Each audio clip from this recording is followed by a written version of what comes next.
blacks are the chosen race, what about white people? I would have to ask you that. What about white people? I'm asking. We're both human beings. Blood that runs through your veins is equally as red as the blood that runs through mine. Do you think you're in some way, shape, matter, or form superior to me? Of course. You are. So all black people are superior to white people? By God's own ordination, yes. Mm-hmm. Then why in our society, for example, is the black race or African Americans experiencing so many problems that they're experiencing? Well, you know the answer to that, and the... No, I don't know. That's why I'm asking the question. The cynical tone in your voice doesn't erase the fact that you know. It's due to the wickedness of white America. White people all over the world, white people all over the world have gone into the house of black people, brown people, and red people, robbed them of a knowledge of self, taken their land over, renamed the land, colonized them, enslaved them, and put them under their yoke and way. So whites are in the superior position, no matter what the social, political, economic, or religious order, because of the wickedness and the underhandedness of the white man the world over. Sir, but not all white people are evil, wicked, or endorsing. Sir, I have never enslaved any human being. Let me finish my point now. Go ahead. I've never enslaved any black person in my life, nor would I endorse that or support that. I certainly look and view the slavery or the history of slavery in this country, for example, as evil, reprehensible, against the will of God in our society. Many white people fought for the freedom of slaves. Many people risked their lives, as did Harriet Tubman, during the Underground Railroad, to see to it that that evil was changed in our society, and I think that was a good thing. I think when you look at the marches of Martin Luther King, white, black together marched for equal justice in our society. Certainly, you're not going to impugn the whole race of white people, are you? What I am going to say after such a strong statement is that whenever there is any sign of what even appears to be righteousness and that which appears to be a spirit for justice and fair play and fair dealing, I am not one who would blanketly criticize that. If indeed that is your spirit and your personality, and if indeed you can point to many others who are that way, then certainly I would respect that. Then why should I have respect for you if you don't equally respect me in that vein, if you look at yourself as far superior to me? I am not one who would just look at myself far superior to you, but let me point this out to you. White people, you should be having this show with one of your own. White people teach that they are the father of medicine, the father of music, the father of history, the father of philosophy, the father of the sciences, the father of all of the disciplines of the world. I think that is a very ethnocentric and a very racist, white supremacist view. They teach us that angel food cake is white, devil's food cake is black. You wear white to weddings and you wear black to funerals. It's not good to lie, buddy, but if you must lie, it's all right if you tell a little white lie. If one is the black sheep of the family, blackball you, blackmail you. If I go to the pool room for a little game of pool, you got a white shiny ball on the table, knocking the hell out of the black ball, the brown ball, the red ball, and all of the balls of color. And the worst ball on the table is the black ball. If I go to church, you've got a blonde-haired, blue-eyed, pale-skinned, white Jesus, when the Bible says that Jesus is a man with nappy hair and black skin. So white supremacy runs throughout every phase of white society the world over.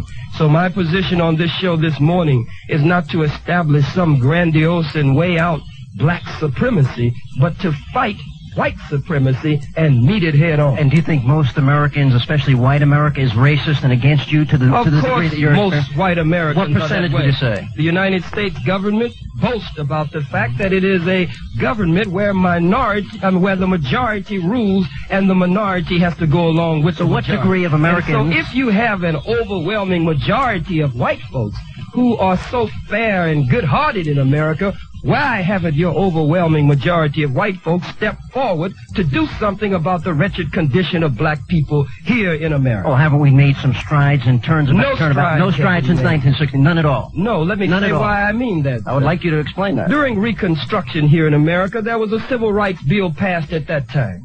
Black people held all kinds of political positions, and it looked like a period of like a turn after slavery for black people in this country. There was even a voters' rights bill, and all of that was passed. But when white folks got sick of that, they blocked the doors of Congress. They drove black people out of all the political positions. And so 100 years after that civil rights bill, another civil rights bill had to be formed and fashioned. Now we're debating and arguing with George Bush over the voters' rights bill. We already had one. That means it wasn't worth the paper that it was written on. Look at all the treaties that the white man signed with our brothers and sisters, the Red Indian. Treaties that would wrap around the globe and then some, and broke every treaty that he signed with the Indians. We can't trust that anymore. Can't trust it. Let me ask you this. Why is it then that so many... Let me ask you a question. Why is it then that so many African Americans today are making it in an inclusive society? Why are they becoming successful? Why are they prospering if America were as racist as you're describing it today? I'm talking about mainstreams like Oprah Winfrey, the multitude of talented black African American athletes in our society, the talented African American business people in our society, the Colin Powells, the Arsenio Halls, and the list, the Bill Cosbys, the list goes on and on and on. Are these all Uncle Toms? Have these people sold out? How would you describe and categorize these successful blacks in our society? These are very God-gifted and very talented black people. But they are also, Mr. Hannity, exceptions to the rule. They do not reflect, nor do they represent the poor, suffering masses of black people. Well, why aren't you there? Why aren't you there helping them instead of creating this animosity and hatred and race divisiveness? We create no animosity and hatred. It's not animosity. You're not creating animosity to white people listening to this program when you arrogantly step on your high horse and say that you're superior to whites? I'm not concerned with what white people think about what I'm saying on your program, nor am I concerned about what you say and what you think. But let me point this out to you. Yes, sir. Over 20 years ago, President Lyndon Baines Johnson organized the Kerner Commission. And the Kerner Commission, this prestigious pristine presidential commission, was to go out and study throughout America and determine the main problems in America dealing with the races. They came back with conclusive proof to the president and to the White House that the number one problem in America today is white racism. They said there are two major situations here. Two Americas, one black and one white, separate and unequal. 20 years later, today, the Kerner Commission has reconvened, and they say that the problems of yesterday are worse today than they were yesterday. It makes no difference that black people are mayors and that black people are public elected officials. The masses of black people are still catching hell, and if our condition is worse, in spite of all of these, what appears to be surface window dressing gains, then it really means nothing. Oh, so these people are just flukes, just very talented people that have fit Well, I'm not going to sit here and let some devil attempt to put me in a position I'm a devil? where I'm criticizing my own people. Am I a devil? You're attempting some devilishment on this program. I'm you a devil? Want me to speak against my sister Oprah Winfrey. You want me to speak against my brother Bill Cosby. No, sir. You think I'm some lightweight, so you want to push me in a corner to say something against them. That is a devil who would try that. Oh, so I'm a devil. You're acting like I'm one. Acting Are like you a one? Devil. No, sir, I'm not a devil. Well, don't act like one. So I'm not acting like one. No, sir, let me tell you. Let me tell you, sir, I admire the talents and abilities and the contributions of African Americans, wherever they might come from. See, my vision, sir, of America is far different than yours. As you see, I see this. It should be. But what I see, I don't think so. I think America is meant to be an inclusive nation where all people can prosper and be successful. It didn't start out that way. Well, if you let me finish my thoughts, I allow you to speak uninterrupted here. Certainly, go right ahead. What I'm trying to point out to you is that if America is going to be inclusive, if we're going to create this avenue or window of opportunity for all people, what I would like to see, instead of the NAACP, the National Association for the Advancement of Colored People, or some of the racist bigotry that you're spewing on the program today, I would much prefer that we see black, white, decent, good, wholesome Americans that believe in values that are strong, family-oriented, that will keep this nation strong, going forward, working together, and becoming successful. You don't share that vision. You would much prefer the separatist vision. Would you like for me to speak on what I do feel, rather than you be my spokesman? I'll tell you what, as soon as we Are you my national assistant? Would you like me to be? No, sir. Considering I'm a devil, you wouldn't want that to happen. We'll take a break. I wouldn't want a devil as my national assistant. I'm a devil. We'll come back. We'll talk more with Khalid Abdul Muhammad. He's a national assistant to Louis Farrakhan of the Nation of Islam. And we'll open up the telephone lines this morning as well. If you'd like to be on the program from Huntsville, all of Madison County, 830-2277, 830-2277. Toll free this morning if you're on Cellular 1 at star 770. And you can join us from Limestone County, 232-3911. WVNN News Talk time now is 10:20. We'll take a break. We'll come back. More of the Sean Hannity Devil program coming up next, right here on AM 770 WVNN. Now, good morning, and thank you for listening to AM 770 in the Sean Hannity program. Some categorize this as the Devil's program as we talk about the issues each Saturday morning, 10 a.m. to 12 noon, Monday through Friday. You can join us 2 to 4 in the afternoon as we have our in-depth dialogue and discussion about the issues of the day. Khalid Abdul Muhammad joins us, National Assistant to the, you don't like to call him Reverend, but to Louis Farrakhan of the Nation of Minister Islam. Louis Farrakhan. Minister Louis Farrakhan. And we're talking during the break that you find it interesting. What do you want for the Nation of Islam? You want a separate nation, is that right? We want freedom and independence, however that can be achieved. If indeed white people are willing to go through the painful and painstaking process of mental and spiritual and moral and ethical change, then indeed we as black people, since we've been here in America, we have fought for many years to be included in the mainstream of white America. Now we have determined that as God's hand is stretched out of judgment against America, that we must do something for ourselves and we must build a nation of our own. That is not to say that it is to be a nation so separate until we want to rule over white people. We have no desire to rule white people. We want to express kujichagulia, or self-determination, over our own destiny. If we have a hospital and white people are ill or need attention, they would be welcomed into our hospital, and we wouldn't use them as guinea pigs the way they use us in their hospitals today. If you need a loan and you're qualified and you came to the black bank, we wouldn't redline the districts the way you've done against us. If in our political structure, we wouldn't set up gerrymandering and all of the redistricting in our system, we would have fairness. We could never treat white people the way they treated us, because God just didn't make us that way. He just didn't give us that kind of heart. Let me ask you a question. If I were to say all blacks were drug addicts because of the actions of the few, would you find that offensive? Because there are black drug addicts in our society. I don't find anything offensive that white people say. Okay, but if it would be all right with me. Okay, let's say a black person said that. Would you find that offensive? No, sir. If a black person said that, I would know that they have been robbed of a knowledge of self. They've been brainwashed by your people, and we would take the time and the love and give some care and sensitivity to the situation to try to open their eyes. Well, the point I'm trying to get to here is that bottom line is the way you talk about white people, you put them all in this one category as if they're all racist, they're all against black people. You're imputing the character of the white race. I believe that there are some white people who do good. You do? I believe that I don't know if they are good, but I do know that there are some white people who do good. But let me say this, you've got to understand the sensitive nature of this. When white people came to America, they didn't just come in showing open hatred for the Indian and just killing Indians and mowing them down. They came in smiling at them, winking at them. They pretended that there was loving, caring, and sharing. The Indians taught them agriculture, taught them of their customs and ways. They even intermarried. But as soon as the Indian dropped his guard and the white man learned the ways of the Indian, they destroyed the Indians in a mass genocide plot. Now the original owner of this nation is selling moccasins and blankets on a reservation because they trusted the white man.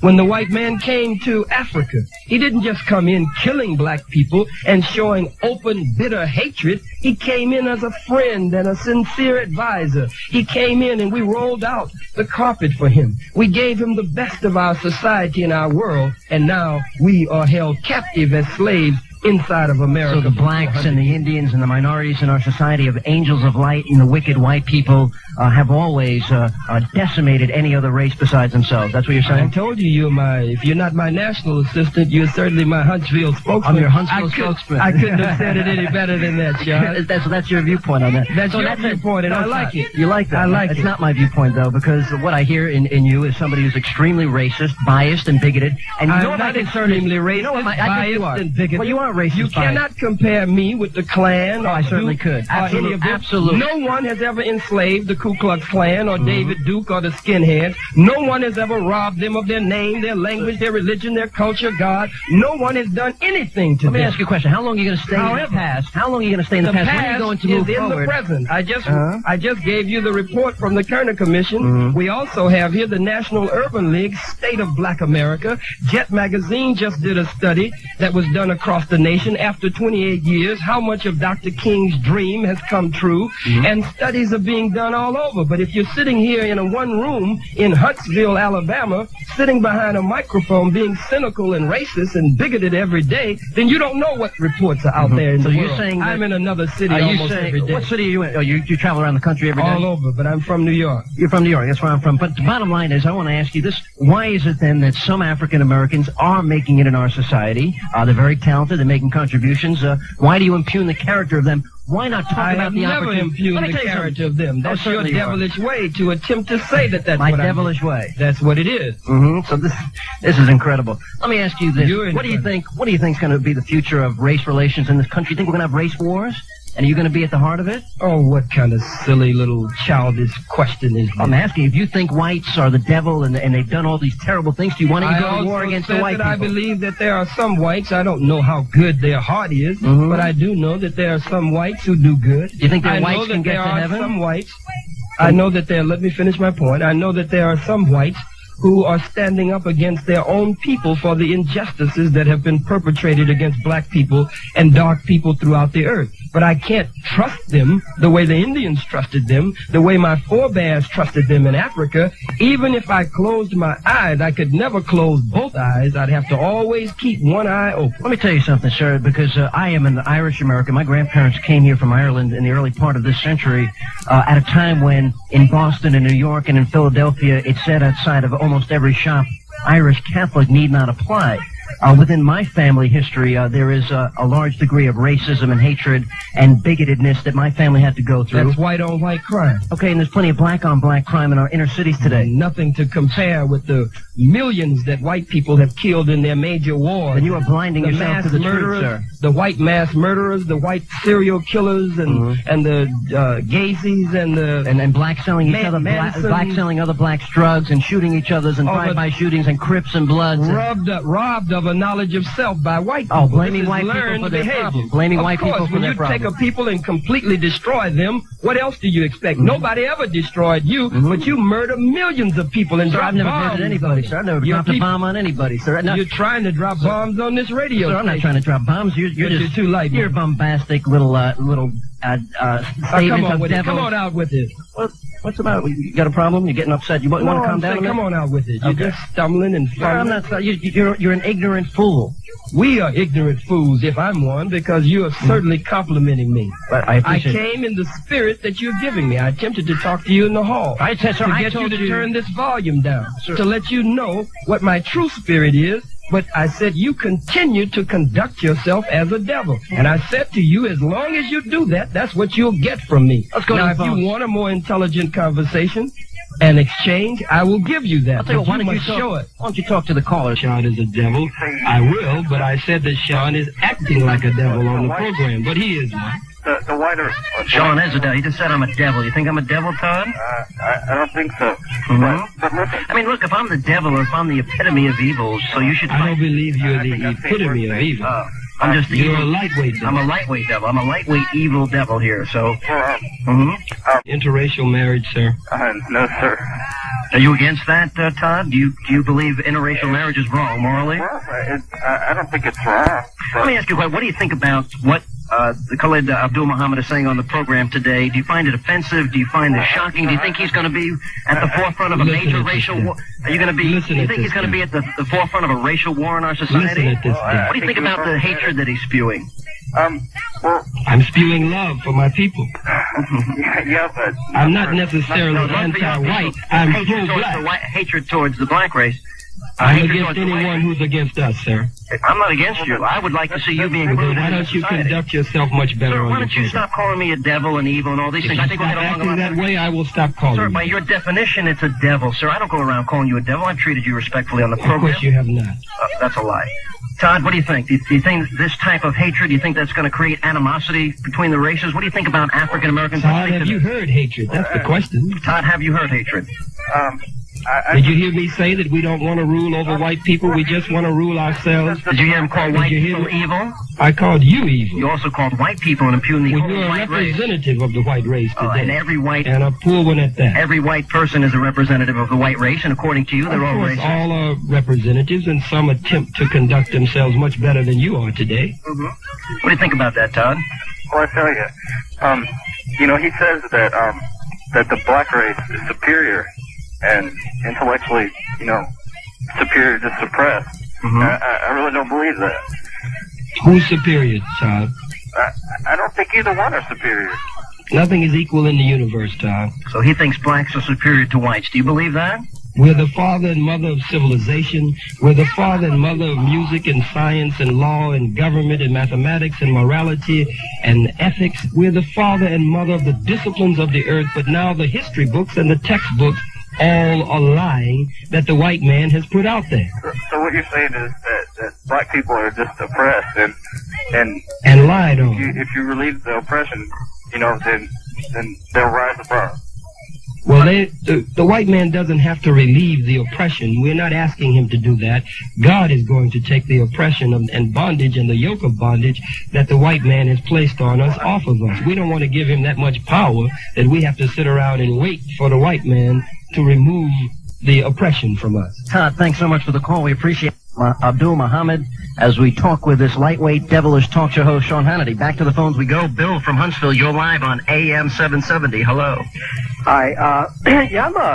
I'm white, and I'm a pastor of a church in Huntsville, and we spend a lot of time, lots and lots of time out in the streets of Huntsville, in the housing projects and the streets, deal a lot with young black Americans, and I feel in my heart as a Christian, as a pastor, that God really wants to do something amongst the black race. I see a lot of, just as Mr. Muhammad, as that his name says, I see a real breakdown in the home, a breakdown in the family, a total collapse. And I think personally the problem is illegitimacy. The problem is a moral collapse, and what I see as a Christian and what God is calling people to is taking responsibility for their lives. And the Bible calls people to repentance, not pointing the finger at other races. And I feel as a pastor that that the only reason that the nation of Islam and demagogues like that have any voice at all and any power at all is the failure of the black church to preach the gospel of Jesus Christ in the neighborhoods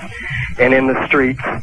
And if they would do that, and call black people to take responsibility for their lives through the power of God, that the Nation of Islam would have no authority and no moral voice at all. That's what I feel. That's all I really got to say. If he wants to address that or answer that, he can. Okay, would you like to address that, Mr. Muhammad? No, sir. We can get to the next caller. I appreciate that. We got to take a break. We'll come back. One open line, 232-3911. If you'd like to be on the program today, 232-3911. We'll take a break. We'll come back. Good morning, and thank you for listening to AM 770 in the Sean Hannity program. We're here live Monday through Friday, 2 to 4 in the afternoon, Saturday, 10 a.m. till 12 noon as we talk about the issues of the day. Khalid Abdul Muhammad joins us, National Assistant to the Minister Louis Farrakhan. And we're taking your telephone calls this morning, 232-3911. Reverend Farrakhan has said on occasions that Judaism is a gutter religion. Do you believe that? Minister Farrakhan has never said that Judaism is a gutter religion. I heard it myself on Bill Donahue. No, you heard it out of context. What he said exactly, I was present. He said, now that nation of Israel has not had any peace in 40 years and will not have any peace as long as it is structured on injustice and as long as, in paraphrasing, a people have been displaced and dispossessed from their homeland. He says, while you shield your dirty religion.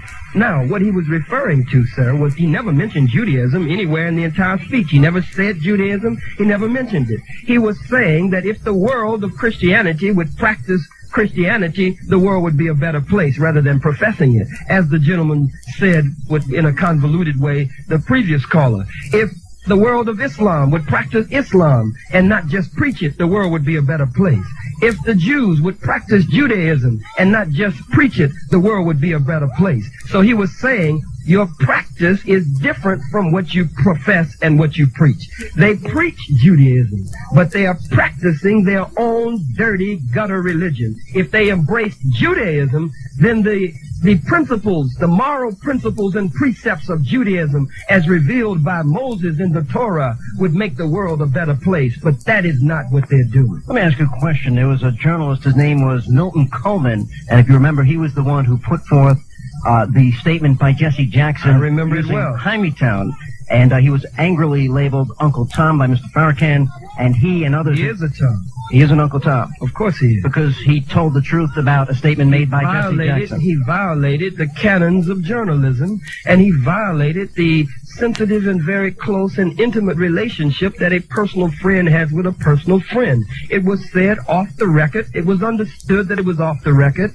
and then he didn't even have enough courage to leak it to the press under his own byline. He did it under someone else's byline. I would say that not only is he a Tom, but he's a hypocrite, and he should not be considered a friend because of the serious violation of that. So if he tells the truth about a statement made by a public figure like Jesse Jackson, you consider that Uncle Tomism? However you want to word it, sir, I've made my statement. Okay, I have another question. I'll tell you what, why don't we go back to the phones? First, we'll check in with Chuck from Tony. You're live on WVNN and the Sean Hannity program. Good morning. Hey, Sean, how's it going? Good. Great time this morning. Yeah. Hey, Mr. Muhammad, I have a question. Oh, yes, sir. Mr. Muhammad, you don't think he's bigoted against white people?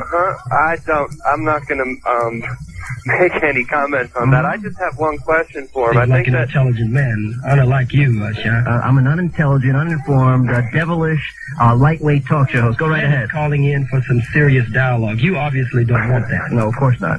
Okay, I think that some of the points that Mr. Muhammad made certainly have some validity, and perhaps if I was from that culture, and like he was saying, where people came in and were exploited, I would feel the same way.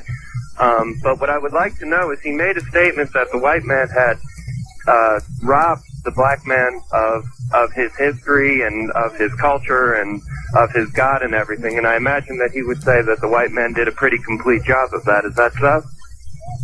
Yes, sir, he did a very thorough job. A very thorough job. Okay. Well, then what I'd like to ask is, if that's the case, and the history has been totally obliterated, how do you assert that the statements about being the father of medicine and the father of culture and all this things that you're claiming that the Afrocentric type of thought, where does that information come from? If the white man had done such a thorough job of obliterating it, there's obviously wouldn't be any records of it. No, sir. You're misunderstanding the process. Okay. What we have to understand here is that we're looking at America, and we should see America as a room. And the slaves are here in this room, between these four walls, robbed of their name, their language, their religion, their culture, their God, their folkways, ways, and norms. But nothing was changed outside of this room. The manuscripts are still there. The Meddu Neter, or the holy writings, or the hieroglyphics on the walls, still there. The texts from the ancient writings are still available, but they were not made available to the slave inside of America. If the slave were caught even reading, the slave was beaten severely or killed, or his tongue was cut out. Anything that showed the slave beginning to reach out, as Dr. Haley pointed out in his great work Roots, which was just a mild version, any sign of trying to learn and to hook back up with our ancient past was destroyed inside of America. But now we have black people that travel all over the world, scholars and scientists who are digging at the manuscripts and in and out of the great temples of higher learning and enlightenment of the world and reading the hieroglyphics, and this wisdom has come to us, and also God has raised a man in our midst, the most honorable Elijah Muhammad, and now the honorable Minister Louis Farrakhan. Let me ask you a question. Can white people get to heaven? Do you look at that as a possibility? I don't know, sir. I'm asking, does your religion teach that in any way, shape, or form? What do you mean, sir? Can only black people make it to heaven is what I'm asking? We believe that any person that performs a righteous deed, that God does not ignore the righteous deed of any doer, no matter what their color is. We believe that God is more interested in the righteousness of the person than in the color of the person. It just so happens, sir, that white people have been the #1 perpetrators of all of these things that we have mentioned on this program. Have you met many throughout the earth? Have you met many righteous white people in your life? I haven't met one, sir. You haven't met one Not in your would you entire like- life? Would you like to introduce me to one? I would be happy to meet one. I think you're looking If you at one, can- but you think I'm a devil, so that's If you okay. can find one anywhere, I'd be happy to meet you. You've never met, and most black people, are they righteous in your view? Most of the ones you've met? All black people are righteous by nature. Oh, okay. This is learned behavior. These are the circumstances of 400 years of slavery, suffering, and death. Mm-hmm. These are 400 years of being manipulated and destroyed as a people. This is not the true nature of black people. So the black people are righteous and the white people are devils. Well, everything that is in the hands of black people to do evil with, white people put it in their hands. The guns you make, the drugs come in on trucks and trains and boats and planes. We don't even have a canoe. We're failing chemistry, most of us, because you didn't let us read for a long time, so we're not the ones making up all of these drugs. Well, the one thing that we're not doing is we're not lighting the pipes and we're not injecting it into people's veins. There's a personal choice that you totally negate. No, sir, there's no personal choice when you robbed me completely of a knowledge of myself and made me deaf, dumb, and blind. Take away all responsibility for your own life. Took it all away because for 400 years on the plantation, the slave had no responsibility. We're going to live in the past slave forever. was conditioned. Well, that is according to the leading psychiatrists and psychologists. There's a carryover today in that psyche and that thinking. The problem is not with the crack, Mr. Hannity. The problem is with the cracker. And what about the person that takes the match and lights the crack, be he black or white? He doesn't have any choice? He's a deaf, dumb, and blind person who has been robbed of a knowledge of self. So a righteous, deaf, dumb, and blind black person that does that is a fool. As the pastor said earlier, in a convoluted sort of way, this is a form of illegitimacy. This is a people who have been who have strayed from the way of God and who have been robbed of a knowledge of self. So they have to be made whole again because this society has corrupted them. What a great thing. Take away all responsibility for your life. If you're lighting a crack pile, blame the slavery argument from 400 years ago. The problem is with the cracker. I think the problem is the lack of taking responsibility for one's life. If you light that crack vial, that's your problem, and you can blame white people all you want for that, sir. Nor would I, sir, and I would encourage everyone not to. Chuck will give you a final thought here. We're going to move on. Any other thoughts today? Yes, I understand Mr. Muhammad's viewpoint on being robbed, so to speak, of culture by certain European powers. But I think that he should also maybe consider the fact that during that time of, if you would, European exploitation still exists of the world, that certain countries who were in the business of exploited not only blacks but other whites and Asians, and that was just a period of exploitation. And by white people, is that correct? I beg your pardon, sir? Was it by European white people? There was, in the, quote, age of discovery, certainly there was, between Spain and Portugal and black the slave Netherlands traders and as Belgium well. and England. No black slave traders, no arrogant white man was going to buy slaves from another slave. He would take that slave who was trying to sell the slaves and all the rest of the slaves. But what I'm trying to say, sir, is that over in, let's say, in Eastern Europe, let's say in Poland, okay, there was a movement of the Germans, the Austrians, and the Russians. Yes, sir. And they moved into Poland and they dismantled the country. And they robbed that people of their culture. White people robbing white people. Certainly. Yes, sir. I respect Certainly. what you're saying. And there were wars in Africa where black people would exploit other black people. Well, a war is different from slavery, colonialism, and exploitation and misuse and abuse. Well, if it's a quote unjust war, if it's a war of exploitation, then it's exploitation. Exploitation in any color is no good at all, sir. Right. Okay. As long as we're clear on that it's not. We're just talking about the number one robber, the number one raper and lyncher and liar and exploiter. And that is the white person. Yes, sir. Continues to this day. We're going to move on. Chuck, thanks for your call this afternoon. We appreciate it. Jolie from Hartselle, first-time caller. You're live on WVNN and the Sean Hannity program. Good morning. Yes. I only have really one thing to say. Yes? I think that both of you need to calm down and talk like civilized people. I'm civilized. I'm not calling another person a devil and evil and a lightweight. I Yes? understand that, but listen. The only way anyone can get along with someone else is to let them say their piece. Everyone has their own opinion on everything. Okay? I think another thing that I noticed is both of you keep on saying you people for all the whites and you people for all the blacks. Blessed are the peacemakers, Jolie, huh? No, listen. It Yes? doesn't matter. Everyone is a human being. Everyone is equal in my Great. Let me tell you my vision for America, and I'd love to hear Mr. Muhammad hear this. I would like to see in our society African Americans, white Americans, Irish Americans, Italian Americans, those Americans, the National Association for the Advancement of Good and Decent People that want to see this country move forward and live together and work together and start businesses together. Make America what it could be, a city on a hill, a beacon of light shining across the world. Those people that fight for the good values that families can get along and races can get along, that we can be successful, that we can end the drug problem. I would love to see these things happen, and I don't think we're ever going to get that way if we're blaming other people for definitely injustices of the past, which I agree with Mr. Muhammad about. I'd love to see the progress go forward. I'd like to see all racism end. I'd like to see people's hearts changed. And I'd also like to see this country work together in an inclusive manner, but this type of anti-white rhetoric, this calling white people devils... I just called you a devil this morning. Well, you just said to this audience that only black people were righteous and that white people called you a devil because of the way you act. Okay, I understand that. So I'm just saying I share a different vision. I think we should, as Martin Luther King said, judge people by the content of their character, because there are decent members of all races, in spite of him rolling his eyes and throwing his hands up in the air here. But that's my vision, which is certainly different than his. May I express my vision? Yes, sir. I, too, sir, would like to see all of those things. Black people, since we've been here in America. I mean, you agree with the devil. You better be careful here. No, sir, I'm not agreeing with the devil. Those are my convictions before I met the devil this morning. I have always, and black people have always wanted to see that. That's why we faced your tanks in the streets. That's why we faced... They weren't my tanks, by the way. Thank you very much. That's why we faced vicious police dogs in the streets. I'll tell you what, hold your thought. Jolie, we appreciate your call. Thank you for joining us this morning. We got to take a break for the news. We'll come back. We'll continue. We'll talk more with Khalid Abdul Muhammad, and he's the National Assistant to the Minister Louis Farrakhan of the Nation of Islam. One open line, 830-2277. Stay tuned. First, we'll get the latest from this afternoon at the Von Braun Civic Center, 2 p.m. today. And the title of, I guess, his talk is going to be In Christ All Things Are Possible, and a Bible Revival for Black Survival. And, I want to ask you a question, because there's got to be at least 15 bodyguards with you today. Basically, you surrounded the building. Do you feel there's a threat against your life? No, sir. I believe that security is prevention.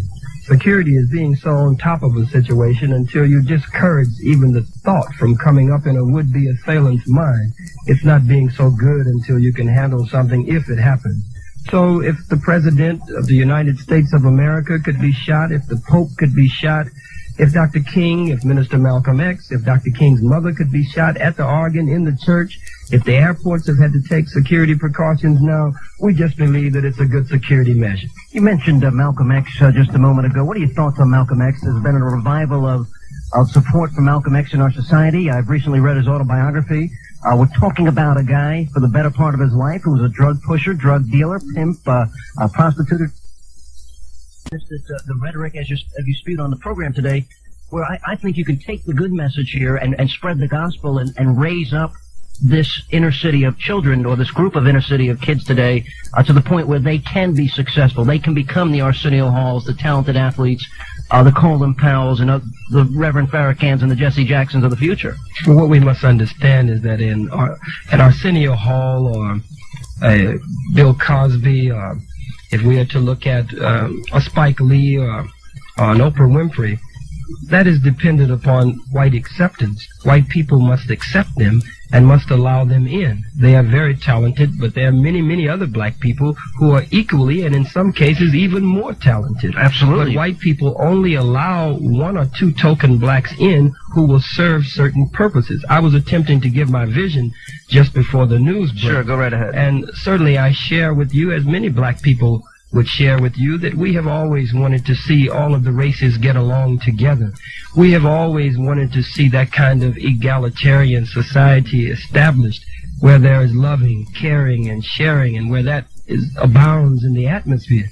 But as we look at it now, we can see that no matter how we faced tanks and dogs and troops in the streets to keep us out of high schools, to keep us out of colleges and away from public accommodations, then to give us so-called civil rights and then turn around and take the civil rights gains back. Right. Now black people are beginning to come to the point where we want to just do something for ourselves and let white people go on and do whatever the hell they want to do. Why then, for example, let's take any black inner-city school system, for example, where it's totally run, totally monopolized by blacks.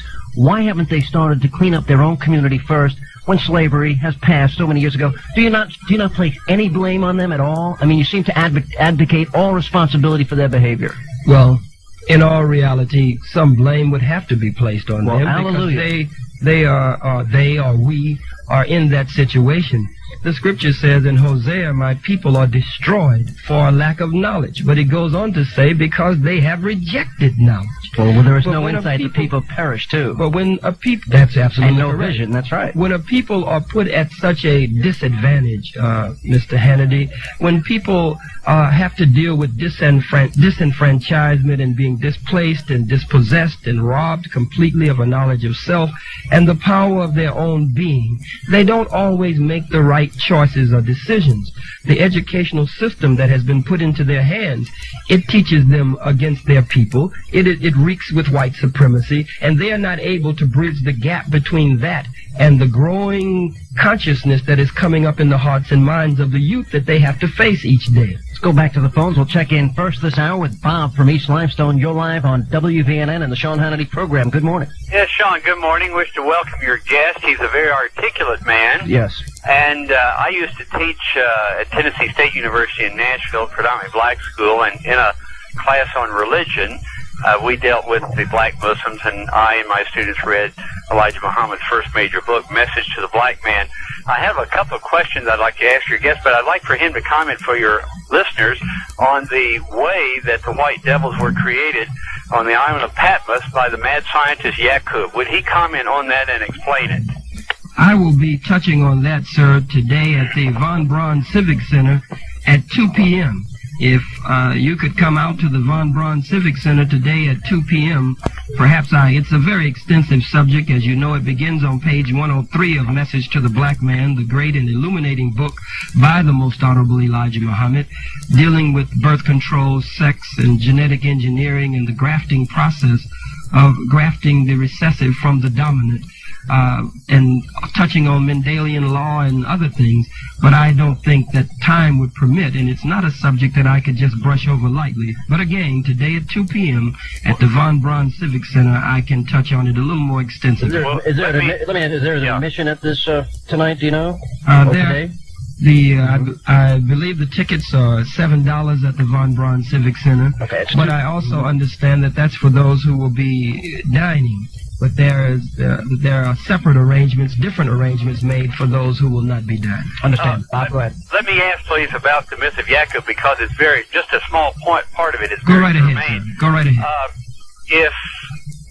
If white people are devils, and I'm not going to dispute that now, but if white people are devils, and according to the myth of Yakub on the island of Patmos, this mad black scientist created white people by continuing to cross till he got lighter and lighter skin, then I'd like to ask the minister how he comments on white people being what they are as created by this mad black scientist Yakub.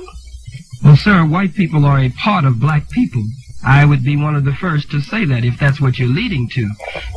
From the 30% of dissatisfied among black people, as we are taught by the Most Honorable Elijah Muhammad, from that 30% of dissatisfied, we understand that in the original black man and black woman, that there was a weaker nature or a weaker germ, and a certain propensity or inclination toward deviation from God's divine law. And out of that nature of black people comes this personification that we call white man and white woman today. So your point is well taken. I hear under what you're saying that if white people are all that they are today and they come from black people and come from Yakub is the correct pronunciation, what does that say about Yakub and black people? The process was a purging process that was to last for 6,000 years. For us to see the weaker part of us rule us and govern us, a part that became extremely wicked, far beyond what it started. And once we would come from under this, we would no longer allow this to creep back into our spirit and our nature again. But Where are we in the 6,000-year period now? we are at the end of the 6,000-year period now, sir. And We're on the Sabbath day, or the seventh day, which, according to Scripture, represents now the coming of God and the establishment of God's order, a kingdom here on this earth. Okay, my other question very quickly is, when I was teaching at Tennessee State, I wanted my students to go to the local Mosque of Islam on Charlotte Avenue. Yes, sir. All my students were black, and I'm white. Yes, sir. And I arranged this, and one of my students came to me. They didn't have transportation, so I was going to take care of that. One of my students came to me very embarrassedly and said, Dr. C, she said, you will not be able to go. Yes, sir. And I anticipated what the reason was, but I asked her because I wanted her to feel the thrust of this. She said, because you're white. Yes, sir. And I felt that the student, I didn't feel offended myself. I think people have a right to exclude whomever they want. But I felt embarrassed for her and the other black students because they had already felt white racism against them, and now they were feeling black racism against me. Well, Can you comment on that? Could I go to a black Muslim mosque today and be welcomed? I would love to comment on that for you, sir. Okay. We have special occasions, only special occasions. The meeting today at the Von Braun Civic Center at 2 p.m. Some of our mosque meetings, you can come to some of our mosque meetings, but only on very special occasions. Let me explain why, though, sir. The reason is because black people, again, have been so robbed of a knowledge of self, and as the scripture says, so spoiled as a people by the oppressor. And while we're trying to scrub up and clean up, so we close those meetings to the rest of the world until we can come out a polished people that God would be pleased with. So we certainly could not have you, sir, sitting in all of our meetings. Psychologically, black people tend to not listen to the message when whites are present as hard or as intently as they normally would. They're too busy worrying about what you're thinking about what the minister or the speaker is saying. So we have reasons, sir, for our meetings and our mosque events and why we do them that way. Thanks so much for your call this morning. We appreciate your input on the program. Let's go back to the phones. We'll check in next. Carolyn, first-time caller from Huntsville. You're live on WVNN and the Sean Hannity program. Good morning. Good morning, Sean. I would like to say that I was just listening to the last caller, and a lot on what I was going to comment about, and it was that what we're suffering from here is the masses of black people are suffering from a knowledge of self, as well as the masses of white people are suffering from a knowledge of self. And I think Brother Minister Dr. Khalid Muhammad did a very beautiful job of explaining that, because I wanted him to comment on that, to try to teach both people, because this is what we're suffering from. Well, let me ask you a question. Obviously, you support Mr. Muhammad, and that's perfectly acceptable. But do you hear elements of racism here? For example, whites not allowed in the church only on special occasion. If blacks were excluded from any white church, wouldn't society raise up in indignation and say that's a form of racism? You've done it since we've been here. Not me, sir. What churches would not allow a black person in? Can you name one? Even Jimmy Carter's church, when he was running for president, wouldn't allow a black pastor, and he was a candidate for the Democratic nomination. And they wouldn't even allow the black man in his church, and he's the president. No, so you support this form of racism? George Washington, Thomas Jefferson, they all owned slaves. Associated Press just released it on his birthday, that they owned slaves, sold them for kegs of molasses and syrup, and these were the founding fathers of America. Well, so obviously you want to rebuild America and have your own separate nation, as you've been talking about today. But we will not treat you the way you've treated us. Sir, I have not treated you any which way. Let me reword it. Thank we you will very not much. treat your people the way your people have treated us. Do you deny the white race? I think my people are people of good character regardless of their color of skin, sir. So if they're of bad If that character... were the case, then we would be of the same people, are we? We would. Mr. Hannity. Because I'm of good character, but I question yours. And Mr. you? Hannity? Yes, ma'am, Carolyn. Yes. What I'm hearing is that you seem to be trying to dig and endeavor, and it's like he said, you are acting like a devil rather than try to listen to what he's saying. Well, I've heard what he said, and what I hear is... But you keep bringing up the same old thing. Well, ma'am, you consider it the same thing, but I think they're important if we're talking about... You know what she's saying is true. If we talk about statements that I view as bigoted and racist, yes, I'm going to bring it up on the program. I have no animosity towards But this you have gentleman. veiled bigotry, veiled racism. In your viewpoint, sir. You're one of the slick devils. I'm one of the slick... Not only am I a devil, I'm a slick devil. But a lightweight. Slick, you know what, excuse me, he's Mr. Hannity? contradicted himself. I'm not only a slick, I'm a lightweight devil. I think you've contradicted yourself So a you're number a of times slick on the program. lightweight. Let's look at this question. Carolyn, let me ask you a question. Do you support this Nation of Islam? Is that your viewpoint? You think that's the best vision for America that's going to help the black race in our society? For black people. For black people. Does she not have a mind of her own? Could she answer a question? Well, you cut right into her statement. I'm asking her. Apparently you wanted to program her. Oh, I'm programming her, and you're coming to her defense. Of course, she's my sister. What a champion, I'll tell you. What a nice guy. May I speak? You know, I think it's sad, though, that you're so weak, that you're so easily programmed, Carolyn. Listen at this, Devin. I think it's a shame that you're so easily programmed that you don't have a stronger mind to Listen yourself. at the syrup. That you need him to step in and defend you. The grease slipping from this slimy devil. I'm a slimy devil. Trying to make her feel now. No, because you've hypnotized her to believe and to rote back like a parrot every day on this program. Everything that you spew, all your hatred. You just never met one like me. Sir, what you do is you hypnotize this woman, you come to her defense because she's not capable of standing up without you jumping in. I'm hypnotizing you, devil. Sir, you don't hypnotize a thing. May I speak? Go right ahead. What I'm... Sir, if you were able to hypnotize me, I'd start spewing your hatred. Will you allow my sister to speak, please? I'll allow her when I'm ready. Will you allow my sister to speak? Sister speak. She's my sister. You ignored the white woman who came on first, who wanted a job, and you wanted a sensationalized program, so you ignored her sincere call about a job. I'm a bigoted, slick, and she was one of your own people. You didn't even want to hear her talk about a job. Go right ahead, Carolyn. I think you're hurt, and you would do well to listen to what this man has to say. But he won't even let me be a member of his church, Carolyn. I can't even go down and join because I'm white. No, you can't join. Well, if you listen, then you probably could. But Carolyn, I can't. I'm not allowed to. He just said I'm not allowed to join. Carolyn, didn't you hear him? He said it was special occasions. Special occasions, but then I'd be treated like a second-class citizen. The very thing that he stands on this program supposedly fighting because he's a hypocrite. I'm not fighting against second-class citizenship. I understand. I'm inclusive. I would include you in my church. You can go to any church that I go to, sir. Sir, I might come and visit your church one day. So do you hear the hypocrisy, Carolyn? I could come and visit your church. You could. I would never deny it. You're calling all of that out of him instead of listening to what he has to offer. Ma'am, if I could even join his church, I might have an open mind to it. You want to be a black Muslim? I would consider it, but I'm not allowed to go to your church. Do you want to be a black Muslim? No. Well, then stop jiving. I'm just saying, in principle, even if I wanted to, I couldn't go to your church. But it's hypocrisy to pretend. You're the hypocrite.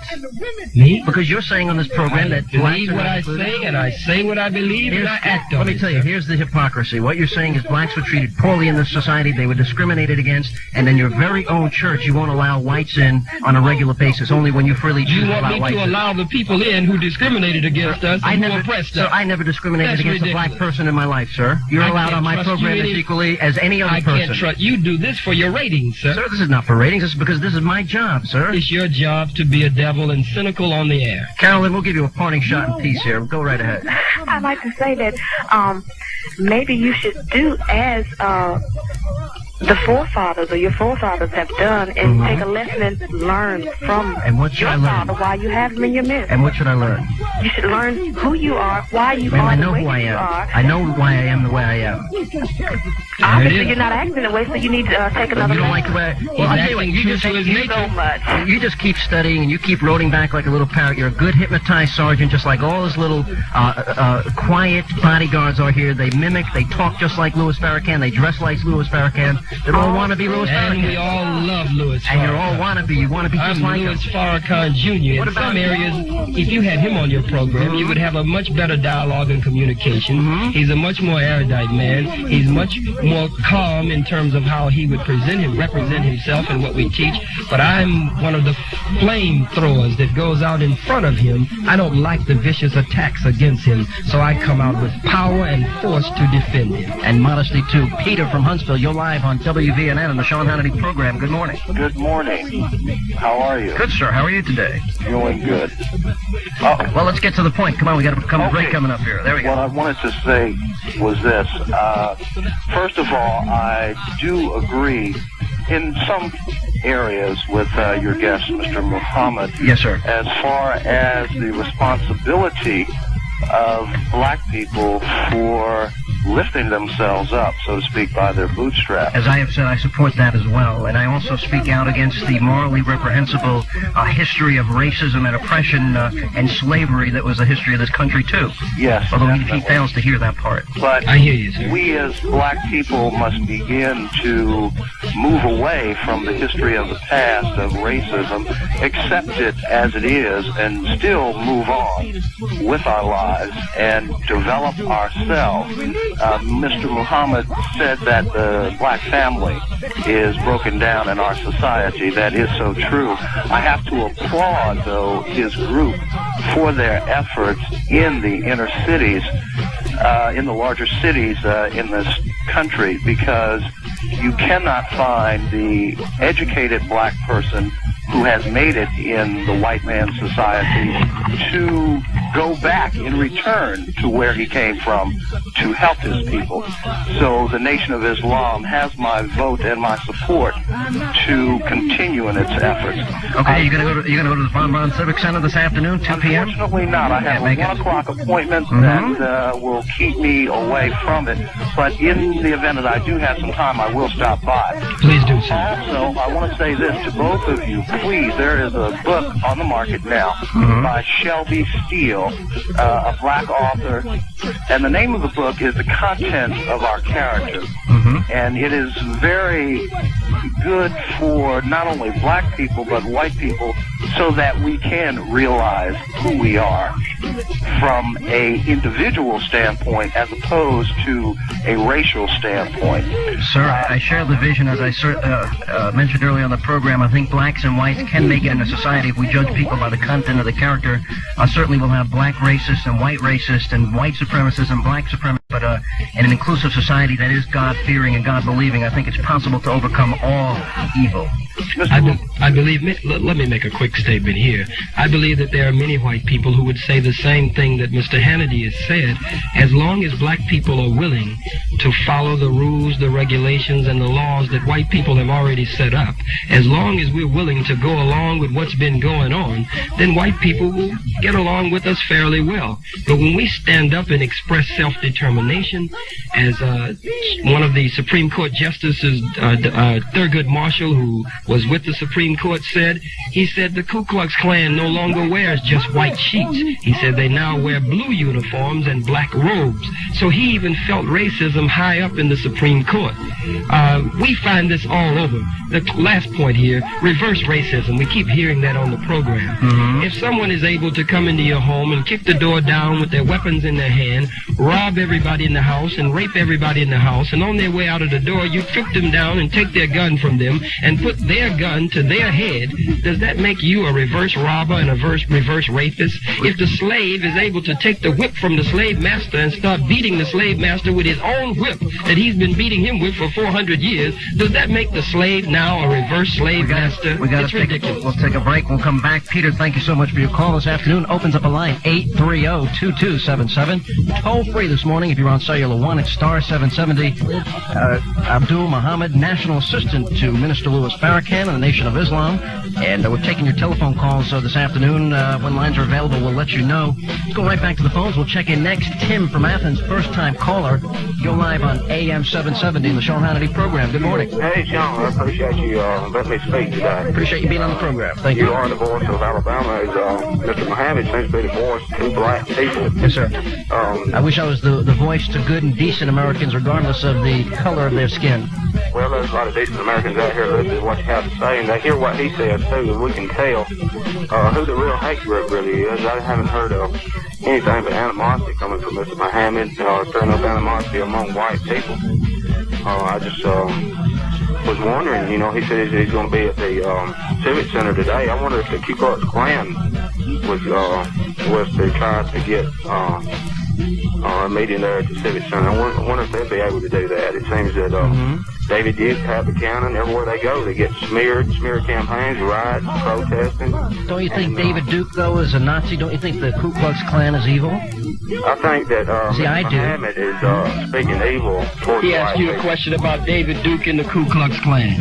Answer the question. He asked you a question about David Duke and the Klan. I do not think Mr. Duke is evil. I think he has a lot of good... Mr. Duke won 65% of the white church-going Protestant vote in his state.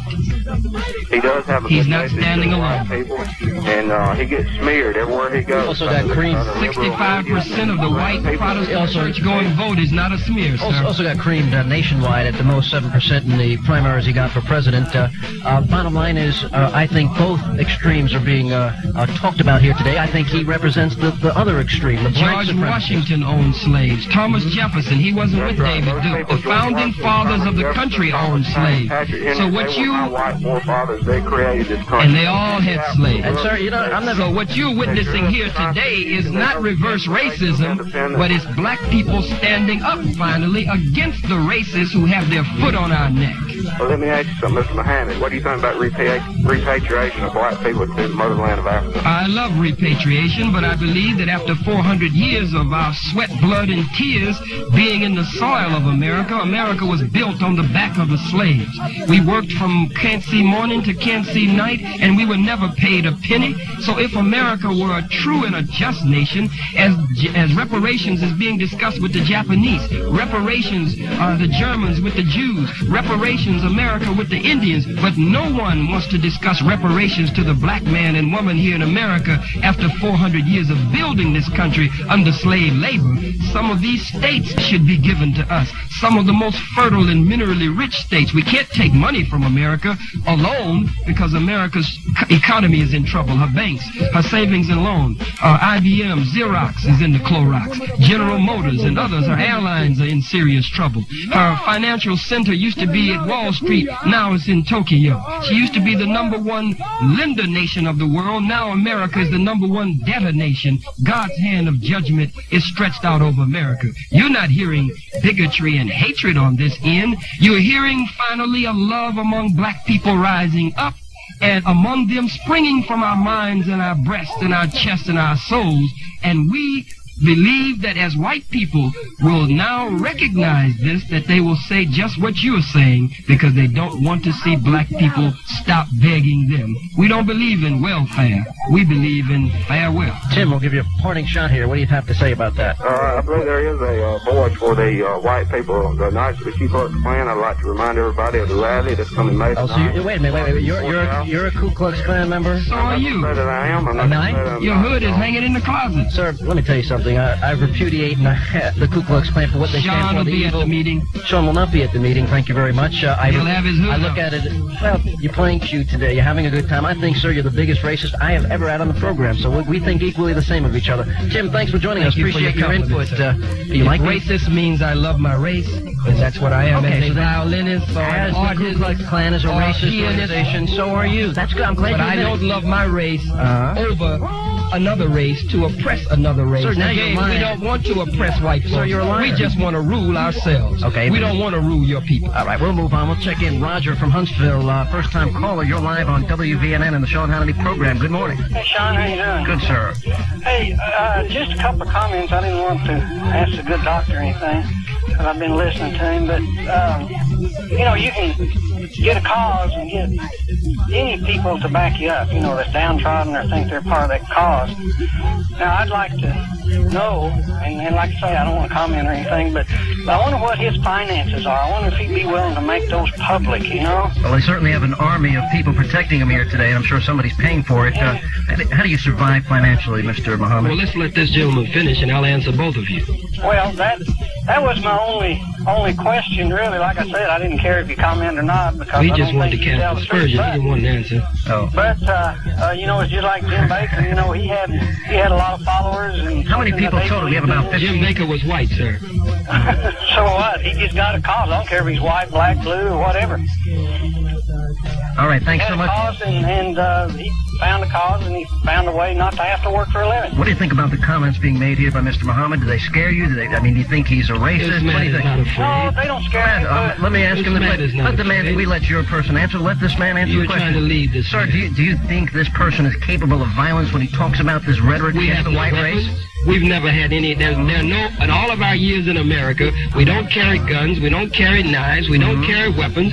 We've never painted anything on any Jewish synagogues. We don't desecrate anyone's graves. We've never attacked any white people. We've never done that. Police agencies in every city say that the Muslims are some of the most model citizens in those cities. I'm so glad to hear that. I'm asking him a question. Do you think he'll probably just whip up the frenzy and distort the minds and the thinking of young African Americans, making them hate the white person, so the point We don't want them to hate so white you'll have people. We want minions. them to love black people. You'll have minions doing your bidding, just like you like My to objective is not to get black people to hate You white admitted people. on this program that you want to hypnotize Carolyn and other people that call on the I said you program. hypnotize people on here every morning, and Sir, then I'm hypnotizing you. I'm not on in the morning. I'm only on Saturday morning. I'm saying what Whatever you're doing. you're on, sir. Sir, what I'm making the point to you is that what you want to do is you want to Do whip you up... want me to answer this gentleman's question? After I ask you a question, that'll be fine. I'm saying... We're going to ignore his question and go to your question. That's right. We're going to ignore his question and go to my question. What I'm asking you is, when you distort and whip up this frenzy and hatred and this bigotry towards white people, I'm sure it's in the hopes of having minions hypnotized by you doing your bidding. I only deal with the history from my teacher, the Most Honorable Elijah Muhammad, and the Honorable Minister Louis Farrakhan. We make up no history on the white man. His history is written in blood, sir. Okay, we'll give Roger a parting shot. Roger, you still there? Me off? No, I did not cut him off. Right. Roger, you there? The only thing I want to answer your question about my funds and finance.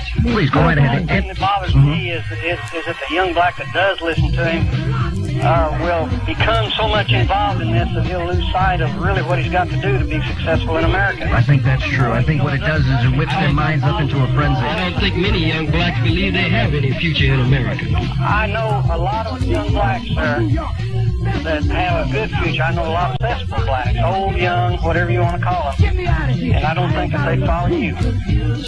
Thanks, Roger, for the call. We appreciate your input. Opens up a line 830-2277. Toll free if you're on cellular 1 *770. If you'd like to answer your question about the finances, go right ahead.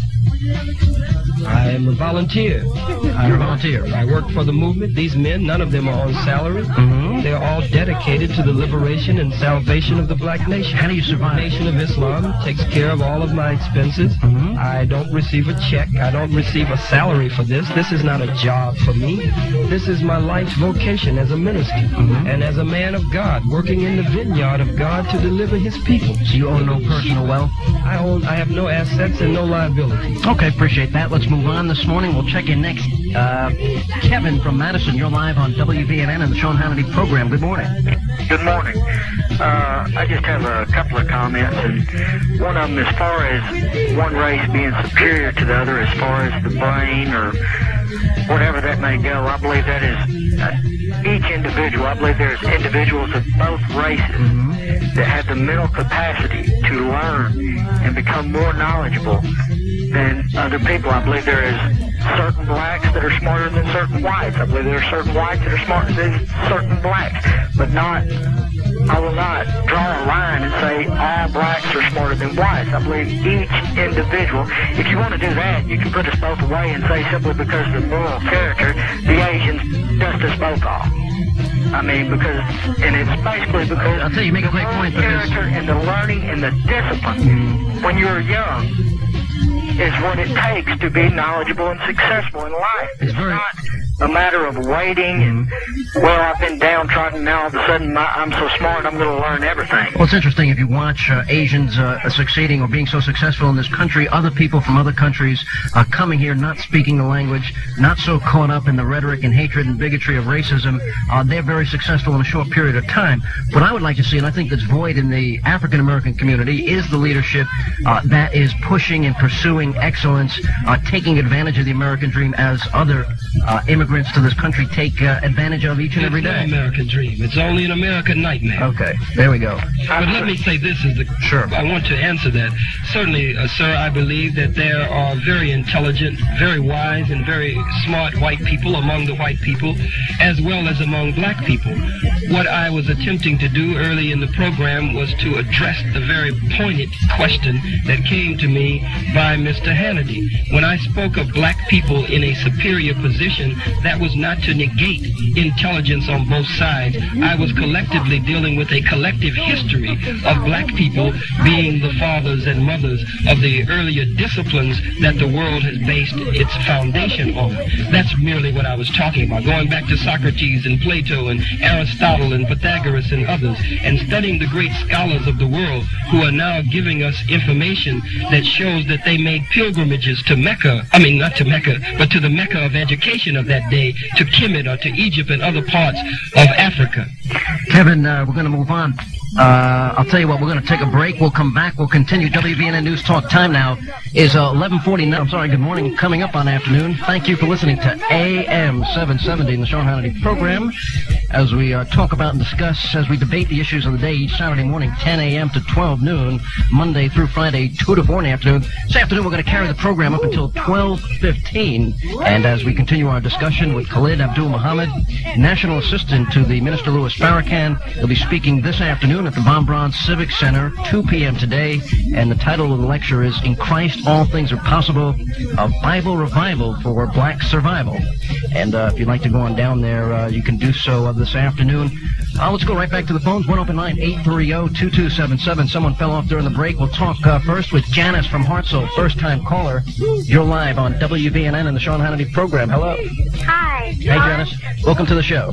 Thanks. Listen, I wanted to ask, I don't know his name, but I want to ask him a few questions. Mr. Muhammad, yes. Yes, Mr. Muhammad. What Bible do you use, Mr. Muhammad? Well, we study from all of the Bibles. You know, there's so many Bibles now. There's the Douay version, the Schofield version, the King James version, the Phillips version, the New World Translation, the Revised Standard Version, the Re-Revised Standard Version, and the Re-Revised Standard Version. And some of the Bibles have 66 books in it, and other Bibles have 72 books in it. So we try to study all of them, even though there seems to be some disagreement among those who are publishing the Bibles and in the seminaries and theological schools as to which one is the most authentic from the original manuscripts. Okay, well, I usually use the King James Bible. But in our church, I go to a non-denominational church, and there are blacks that go to our church. Yes, ma'am. There's, and I realize that there is a lot of racism still going on these days, as much as ever. And I am totally opposed to that. That is totally wrong. And from the very beginning, it was wrong, and God did not.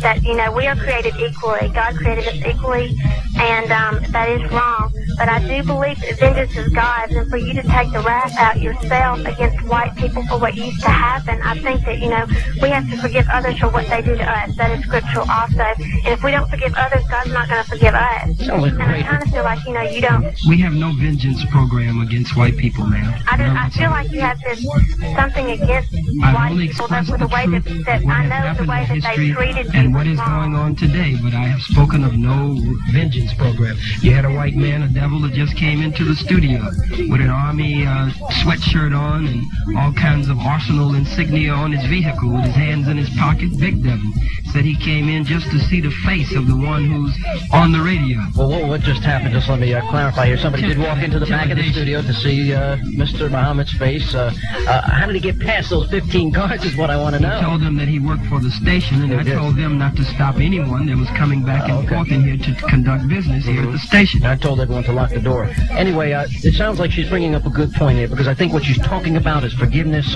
moving on, the true essence, I believe, of religion. There's no validity to this. Sounds like a decent-hearted human being here.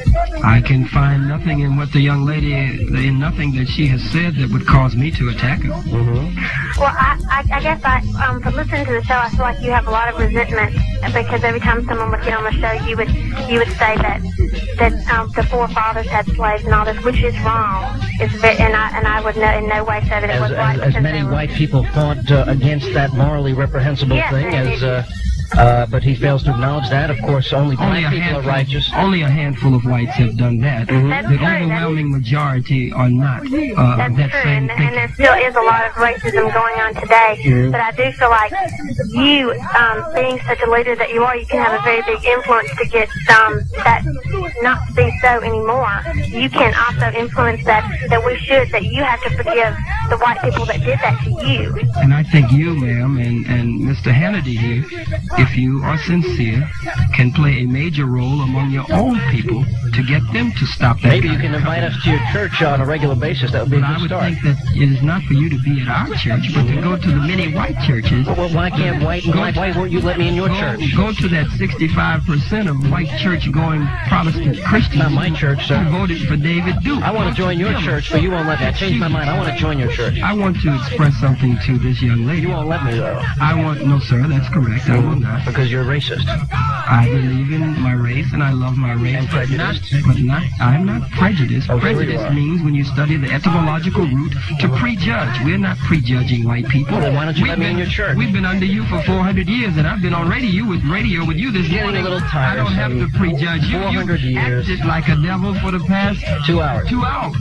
So I don't have to prejudge you. But I want to make a statement to the young ladies today. Slick, lightweight devil. You forgot those two other That adjectives. statement is, Okay, Sean, let me hear what you whenever you go to any hospital or clinic or doctor, the doctor in medical science must make a complete case study, must get a case history. And from that case history, he will ask the patient or she will ask the patient certain questions to determine in the case history what have been the actual symptoms.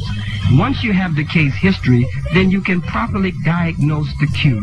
In order for there to be any harmony, if it is at all God's will, between the races, young lady, if there's to be any harmony, it must be based on justice and it must be based on truth. So we must first of all find out what the case history is. Find out in our diagnosis how things got this way, and then go to the root of it and try to cure it from the root. Otherwise, we will have recurring effects. Total peace. It says that in the Bible. It's going to get worse and worse. I respect that. I respect it. But I know You got done telling me before, after I repudiated him, that I had my Klan hat in the closet. You in spite of my vision for America. You continue to harangue me. Perhaps you didn't call people devils and slick and all this sort of thing. If you weren't so derogatory and mean-spirited. You that. I didn't call this young lady that because she's not calling in that spirit. Janice, appreciate your call this afternoon. It is now afternoon. We appreciate you joining us. Let's go back to the phones. John from Huntsville, first-time caller. You're live on WVNN and the Sean Hannity program. Good afternoon. Well, good afternoon. I sure am glad we have a 5-second delay. Me too. This has been one of the more amusing conversations I've listened to in a long time. Good. We're glad you find it amusing. What's your point today? Well, the point is that you are definitely revealing your susceptibility to being baited without any doubt. You've got some guilt feelings somewhere here. Now, I'm not a psychiatrist. Who are you talking to, me or Mr. Muhammad? I have guilt feelings about what, sir? What about being what? Sir, let me ask you, do you have a degree in psychology? Do you have the ability to read one's mind? I mean, what makes you so able to ascertain? What makes you are a practitioner of what? A professional of what, sir?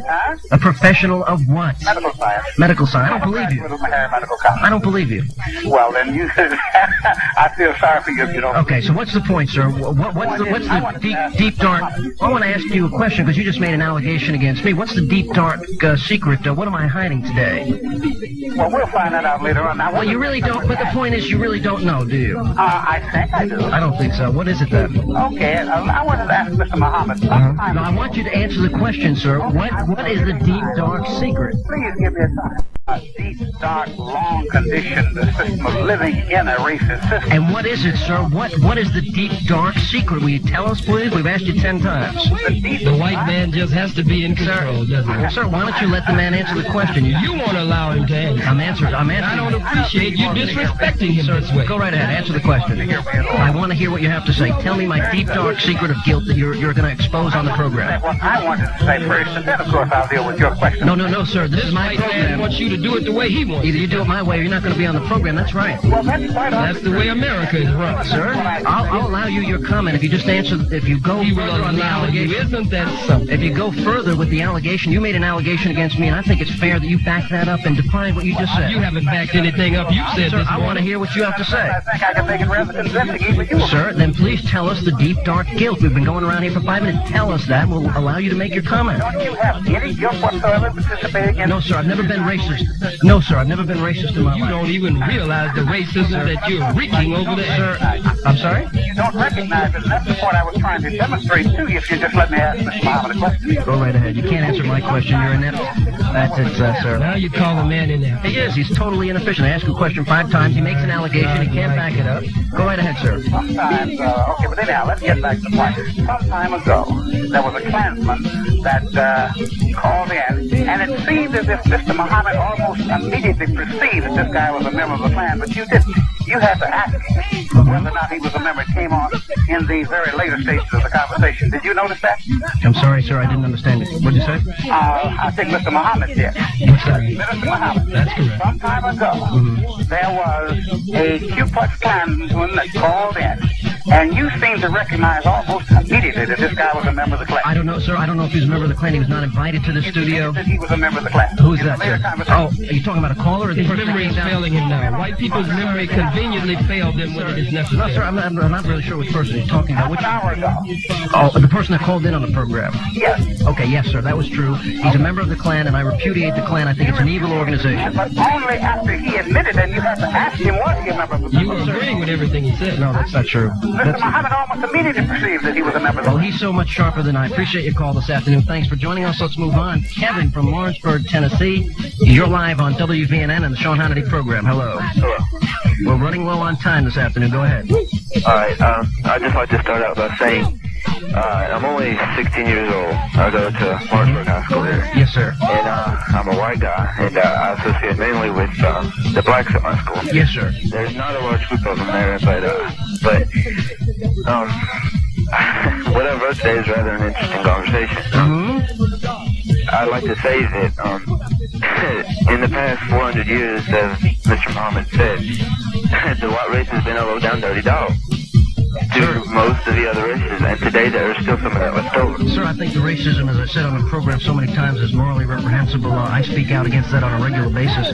Roll your eyes here selectively, Mr. Muhammad. Go ahead, your final point here. We got a lot of people on the lines. Well, see, me, I'm of the younger generation. Yes, sir. I understand that. And I believe that the only way that we can get rid of, to make the world a better place for tomorrow is that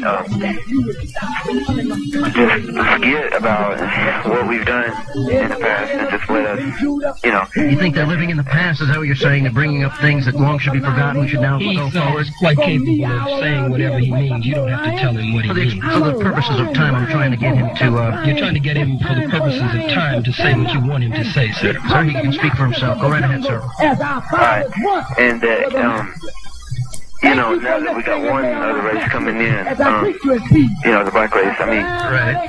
There's nothing wrong with standing up for what you believe in. Oh, okay, so you support what he's saying here today? You don't he hasn't heard me say anything against. If you are one of the young whites, and you're 16,